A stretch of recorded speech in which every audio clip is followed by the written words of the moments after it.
Hei på dere! I dag vi på vei til Hunderfossen, inkludert Bilbo!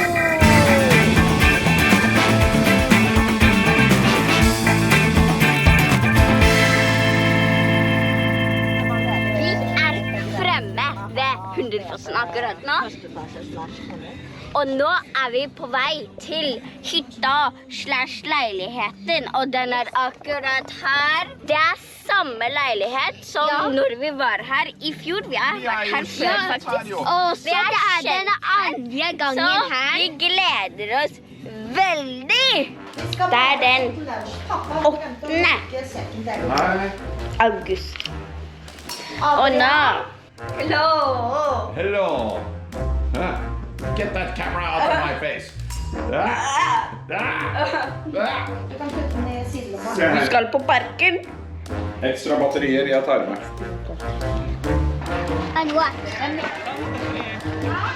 Wow.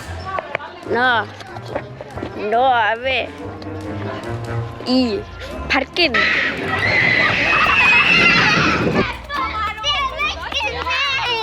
Var det skummelt? Some. Hva? I want to try again. Enough for you. It's the princess.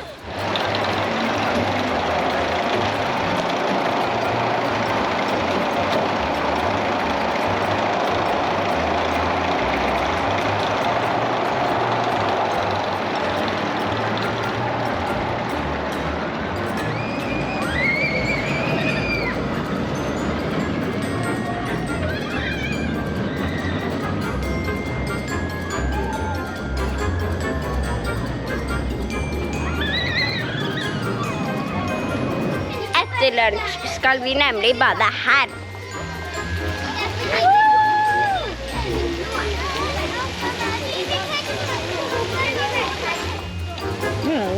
Hello, look what I am. Hello.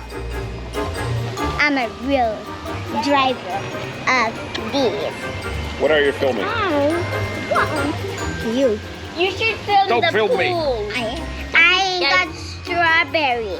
Jeg ville ha softis, så jeg valgte softis. Hva fikk Adrian da? No idea. Må ta i, kom igjen, kom igjen, kom igjen, kom igjen! Ja, helt til toppen! Ja. Full fart, kom igjen! Helt opp, og kom igjen! Å, bra! Wow! Hei, jeg knytter skolissene. Og nå jeg ferdig å knytte skolissene. Adrian som kommer i teten, og her kommer de i svimlende hastigheter. Adrian kjører med fullt fokus på veien, og skrenser vi inn i den siste svingen her. Oh my goodly golly. Og Amalie ser ut, nei, Elinor ser ut til å nesten krasje. Og Elinor krasjer ut i grøfta, og går det bra, går det bra?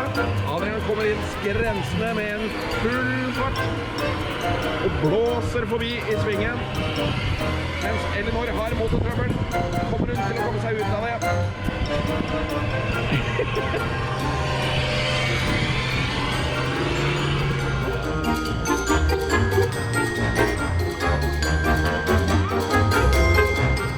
Var den bra?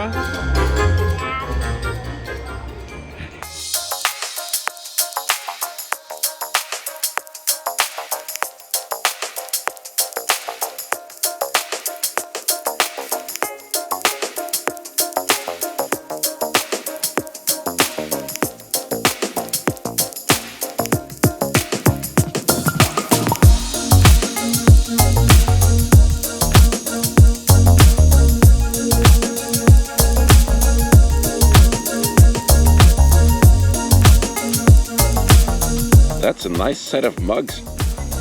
Thank you. Å være på barnas gård litt for varmt for meg.